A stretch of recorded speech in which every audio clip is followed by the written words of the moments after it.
Welcome to Tax by KK. Join our channel to master 250 hours of GST at rupees 199 per month. अच्छा, एक बहुत interesting judgment high court of Sikkim Gangtok. इसमें ये कहा गया कि 4 करोड़ का रिफंड था और ये 4 करोड़ का रिफंड क्यों बिजनेस हमने बंद कर दिया, we have discontinued the business and give me refund of 4 crore something. Now is it a valid refund or not? तो हमने ये वैलिड रिफंड है या नहीं है, तो सेक्शन 54 से ही रिफंड का चैप्टर है ना। Yes sir. और सेक्शन 54 में अगर रिफंड का चैप्टर है तो 54 ये कहता है कि आपको रिफंड सिर्फ 2 ही केस में मिलेगा। पहला, या जीरो रेटेड सप्लाई हो as per section 16 of IGST, या फिर केस हो इन्वर्टेड ड्यूटी स्ट्रक्चर का। These are the only 2 cases where the refund is granted. Now, closure of business is neither zero rated supply nor inverted duty structure case. Then what was the reason the court allowed the refund? So section 49 subsection 6 में payment of tax, interest, penalty and other amounts, the balance in the electronic cash ledger or electronic credit ledger after payment of tax, interest, penalty, fee or any other amount payable under this act or the rules made thereunder may be refunded in accordance with the provisions of section 54. तो ये 49 subsection 6 कह रहा है कि आप refund कर दीजिए as per section 54। इसका मतलब 54 में 3 तरीके हैं रिफंड के। एक है जीरो रेटेड सप्लाई, दूसरा है इन्वर्टेड ड्यूटी स्ट्रक्चर और तीसरा 49 सबसेक्शन 6 54 को ये पावर दे रहा है कि ये भी एक तरीका है रिफंड का। और ये ग्राउंड लेके इन्होंने कहा कि अच्छा रिफंड हम लोग देते हैं। फिर हमने कहा, सोचा कि चलो जीएसटी मैजिक से पूछते हैं इसको। Net tax payer claim refund of ITC on closure of business, read section 49 subsection 6 and 54 1 and 54 subsection 3 to answer this question। ठीक है, द बैलेंस ये 49 सबसेक्शन 6 जो हमने पढ़ा, 54 subsection 1 provides any person claiming refund of any tax and interest if any paid on such tax or any other amount paid by him may make an application before the expiry of 2 years। ठीक है, subject to the provisions of 54 subsection 10 जो withholding कहता है, a registered person may claim refund of any unutilized ITC at the end of the tax period। Based on these provisions, we can conclude a taxpayer can claim refund of the balance in their electronic credit ledger as per 49 subsection 6।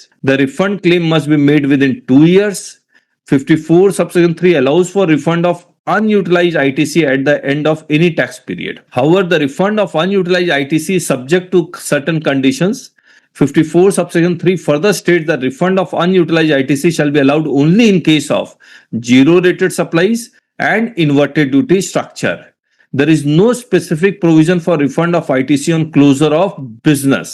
The law does not explicitly allow और disallow सच refunds. अब देखिए, court ये कहा है कि भैया disallow भी तो नहीं करता है, तो अलाउ क्यों ना करें।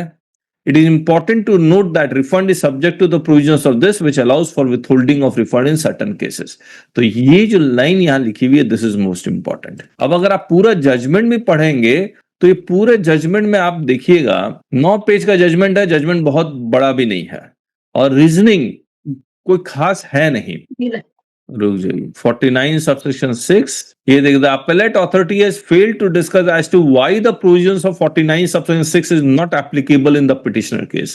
बहुत ही सिंपल, मैंने एक लाइन में बता दिया। 54 subsection 3 में 2, 49 subsection 6 और एक ऐड कर दिया, बस।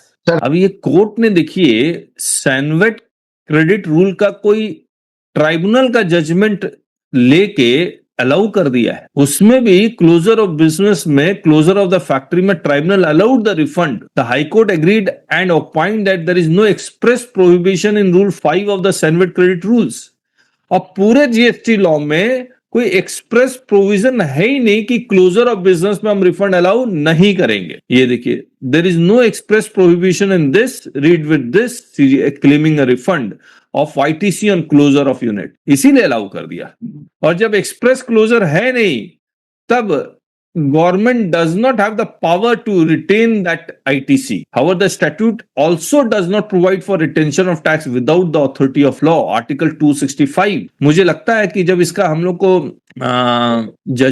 जो रिट फाइल किया गया उसकी पूरी लॉजिक अगर मिलेगी तो हम उसमें ये आर्टिकल 265 और तमाम तरह के और रीजनिंग नजर आना चाहिए। कि आर्टिकल 265 जहां पर एक्सप्रेस प्रोविजन नहीं है कि ऑन क्लोजर ऑफ बिजनेस हम आपको रिफंड नहीं देंगे, और सेक्शन 49 सबसेक्शन 6 कह रहा है कि आप रिफंड क्लेम कर लीजिए। एक बार ये जो 49 सबसेक्शन 6 दोबारा पढ़ता हूं, 49 subsection 6, the balance may be refunded in accordance with the provisions. ये तो लिख रहा है, ये तो एक्सप्रेस प्रोहिबिट नहीं कर रहा, ये कह रहा है कि आप रिफंड ले लीजिए जितना भी बचा हुआ पेमेंट है।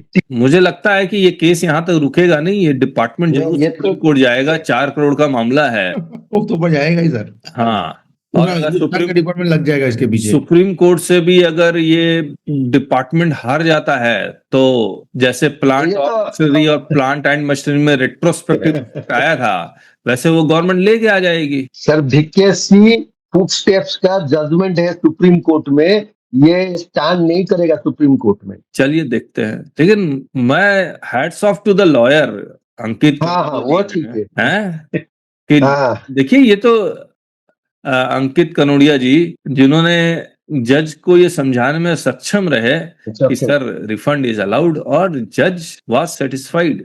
तो यही तो है, हर केस हारा भी जा सकता है, जीता भी जा सकता है। ये सर हाँ सही बात है, पतंजलि को जीतना चाहिए था, हार गया। हार गया। और वहां पर भी बहुत सीनियर लॉयर है। हाँ, और डॉक्टर जो लॉयर है वो भी बहुत सीनियर एडवोकेट। हाँ, उसको मैं पढ़ रहा हूँ अभी, मैंने आधा पढ़ा है, उसको भी डिस्कस करेंगे हम लोग। Want to master GST litigation? Join our YouTube channel today. Simply click the subscribe button and then hit join. Once you click join, you'll find 5 levels to choose from. Start with just $199 to learn the basics of GST, or go for $599 to dive into handling GST notices like a pro. We promise you the best GST learning experience. Join now and take your GST knowledge to the next level.